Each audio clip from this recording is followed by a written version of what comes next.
Now there's quite likely a little bit of a fib in the title of this video, in that I'm pretty sure it's closer to 7 months now from me starting my PhD, but 7 months seem like a not particularly momentous amount of time, so I hope you'll excuse a little bit of creative playing with the truth there. What I wanted to do today was pick up on 6 things that I've learned during the start of my PhD study, partly as a reflective thing for myself, but also if anyone just started in January or might be looking to start their PhD in September, or another research degree like an MA, that they might be able to potentially learn from some of the mistakes or missteps that I've taken, and that I might be able to help out in that way. So here are 6 things that I've learned in my first 6 months of PhD study. Number 1 is that research is challenging, and challenging in a slightly different way than I think I'm used to. I've always been someone that's taken on quite big projects and looked to do things which are slightly beyond what I potentially have the skills at that time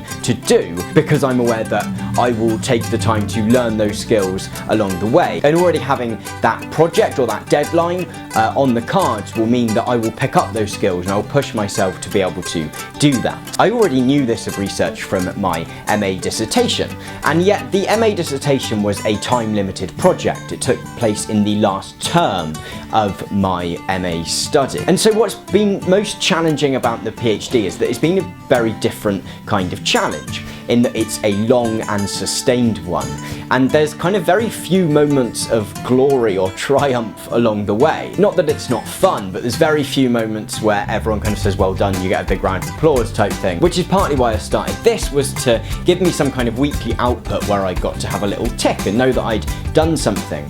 Whereas the PhD is a much more sustained kind of coalface digging away. Number 2 is that research is incredibly fun, and I think partly this is because I chose a project for my PhD that is something that I'm genuinely really interested in and really passionate about. I know there's a lot of blog posts and videos out there about making sure that if you do a PhD, you choose something that is going to sustain you for 3 years, because it is actually an awful long time. And there was about 7 months between me putting together my research proposal and actually beginning the PhD. And about a couple of months in, I remember really having a day where I went, I'm really glad that I am doing my research on the subject that I've chosen, because this is something that really interests me and I can see sustaining me for 3 years through very tough and very often sometimes tedious research. Lesson number 3 is that impact is really important. It's something that's kind of mentioned an awful lot around university departments, and by the doctoral college mention it an awful lot. And I think I've really found that I'm excited by impact as well.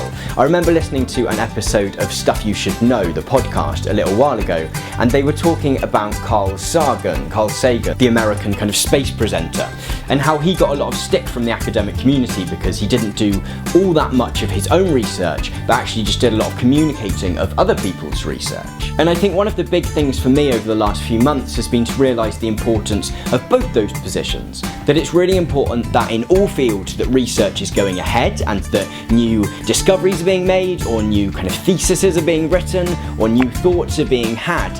But it's also really important that those ideas are communicated to a slightly wider audience that perhaps isn't going to pick up a research journal. And I think I've become increasingly passionate about that, about finding ways to explain those. Particularly for me, I think it's about analysing different bits of theatre and then being able to find a way of presenting those to other theatre makers so that they can kind of learn from analyses of the works of really great bits of work. Lesson number 4 is that you can't do everything. When we had our first induction day of the PhD, I remember being really excited about all the different things that were going on, both within the drama department and around the College of Humanities and the university as a whole.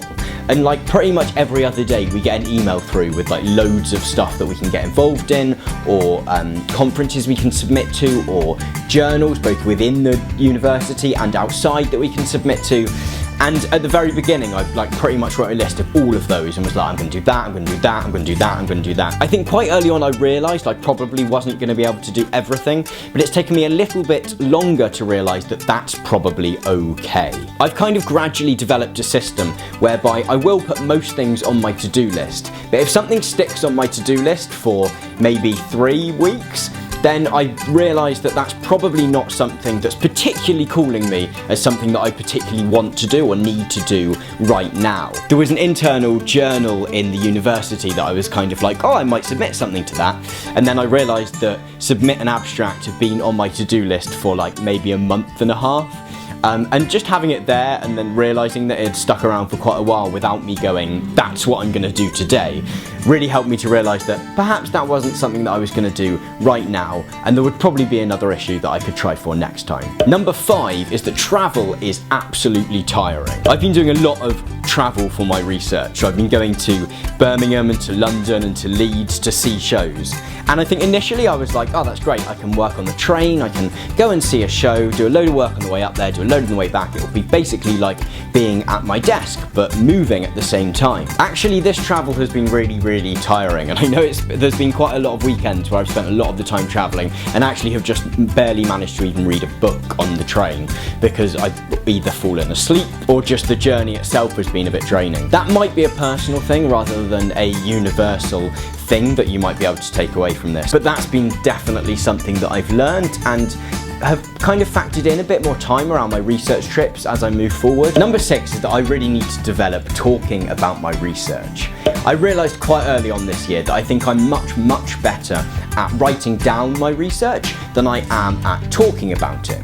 I'm not entirely sure why that is. I think partly it might be having that extra time to prepare when you write and really construct sentences, whereas when I stand up in front of people I get quite worried that I'm gonna absolutely kind of bugger that up and not be able to do it. Even in this I get to edit the video so that I take out all the bits where I and lots and I say completely the wrong thing. But I'm still hoping that this might be a way that I can start to get a little bit better at that.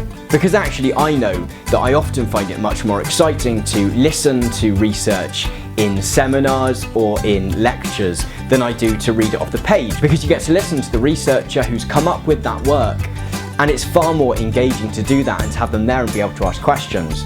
And I'd love to be able to do that in the future. I know I've spoken to a few different people down in the comments previously who are also currently doing PhDs or are potentially doing them or have done them in the past. So do let me know if there's anything, either whether you've got any tips for me, that would be great, or if there's any big lessons that you've learned over the past kind of 6 months or even before that. If you have enjoyed this video, then please do give it a thumbs up, send me a comment or subscribe. That would be absolutely wonderful. And I will see you on Tuesday with another video. Cheers!